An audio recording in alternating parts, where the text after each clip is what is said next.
Hello everyone and welcome to today's video. Today's video is going to be about how to fix Instagram crashing on Android.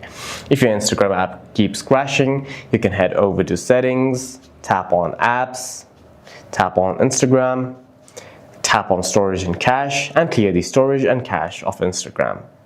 If the app still crashes, you can head over to your app drawer, long press on Instagram, uninstall Instagram, and reinstall it on your device.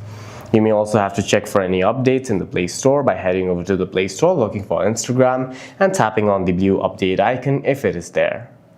The other thing that you can try is updating your device's software to the latest version. For that, head over to settings, scroll all the way down to find system, tap on system updates, and if there are any updates over here, you can try updating your device to the latest version.